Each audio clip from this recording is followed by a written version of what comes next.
أعوذ بالله من الشيطان الرجيم بسم الله الرحمن الرحيم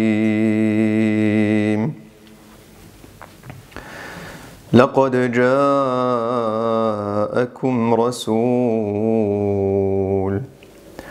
رسول من أنفسكم عزيز عليه ما عنتم حريص عليكم بالمؤمنين رؤوف رحيم الحمد لله الذي هدانا لهذا وما كنا لنهتدي لولا أن هدانا الله ونصلي ونسلم على سيدنا محمد وعلى آله وأصحابه أجمعين. Salam alaikum. Nous sommes aujourd'hui avec le verset 128 de Sourate At-Tawbah. Ce verset nous parle du prophète sallallahu alayhi wa sallam. Et il y a deux grandes leçons qu'on peut tirer de ce verset. La première, c'est nous rappeler combien le prophète sallallahu alayhi wa sallam était quelqu'un de bien. Combien c'était un homme magnifique. Combien est-ce qu'il est un modèle pour nous et pour l'humanité tout entière. Allah subhanahu wa ta'ala a dit de lui لَقَدْ جَاءَكُمْ رَسُولٌ. Un messager est venu à vous. مِنْ أَنفُسِكُمْ. C'est quelqu'un d'entre vous. C'est un être humain comme vous. C'est une personne normale comme vous. C'est quelqu'un qui vous ressemble. عَزِيزٌ عَلَيْهِ مَا عَنِتُّمْ. مَا عَنِتُّمْ veut dire ce que vous subissez. Azizun alayhi, ça veut dire qu'il accorde une importance particulière à tout ce qui peut vous arriver. Que lorsque vous avez mal, il a mal. Lorsque quelque chose vous touche, eh bien ça le touche. Lorsque vous avez un souci, il s'en préoccupe. Lorsque vous êtes heureux, il est heureux pour vous. C'est comme ça que le prophète sallallahu alayhi wa sallam était avec l'humanité tout entière. C'est comme ça qu'il était avec les gens. Harisun alaykum. Il accordait une attention particulière à votre bien, à œuvrer pour vous, à essayer de vous faciliter les choses, à prendre soin de vous, à se préoccuper de vous, à vous éviter les problèmes, à vous éviter les malheurs. C'est comme ça qu'il était, le prophète sallallahu alayhi wa sallam. Azizun alayhi ma anittum, harisun alaykum. Bil mu'minina ra'ufur rahim. Et en particulier, avec les croyants, il était encore plus compatissant, conciliant, miséricordieux, clément, proche.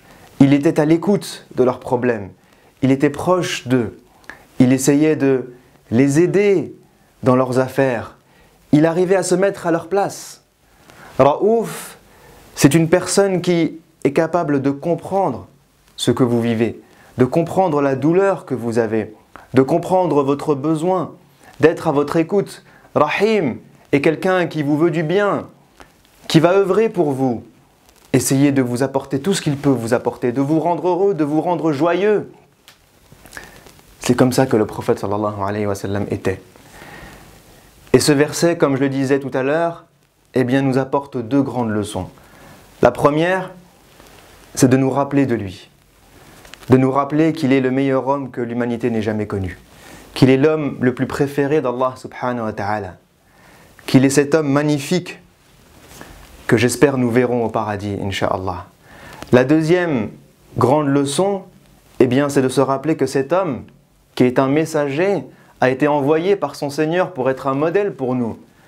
Et de retourner la question vers nous. Où en sommes-nous de ce modèle ? Où en sommes-nous de notre relation avec les gens? Où en sommes-nous de notre relation avec les autres? De notre proximité avec les êtres humains? De notre proximité avec les personnes dans le besoin? De notre proximité avec ceux qui ont des problèmes? De notre proximité avec nos frères et nos sœurs? Où en sommes-nous? Parfois, on se retrouve avec des collègues, des amis, de la famille, des personnes qui ont des problèmes. Et nous, on s'en fiche. Aujourd'hui, on vit de plus en plus pour soi. On est de plus en plus individualiste. On est de plus en plus égoïste. Mais c'est tout l'inverse du modèle que le prophète sallallahu alayhi wa sallam nous enseigne. C'est tout l'inverse de ce qu'il était et c'était tout l'inverse de ce qu'il veut que nous soyons. Allah et son prophète ne veulent pas que nous soyons des individualistes. Il ne veut pas que nous soyons des égoïstes. Il veut que nous soyons proches des êtres humains, proches de ceux qui sont dans le besoin, à l'écoute de ceux qui ont mal, à l'écoute de ceux qu'on peut aider, d'essayer d'œuvrer toujours pour la joie et le bonheur de ceux qui nous entourent, ne serait-ce que pour procurer un sourire à un enfant, comme le dit le prophète sallallahu alayhi wa sallam. Alors puisse Dieu nous aider à être parmi ces gens qui œuvrent au quotidien, qui sont proches des autres, qui sont à l'écoute des autres et qui essayent de donner de la joie et du bonheur aux autres. Alhamdulillahi Rabbil Alamin. Wassalamu alaykum wa rahmatullahi wa barakatuh. شهر رمضان الذي أنزل فيه القرآن هدى للناس وبينات من الهدى والفرقان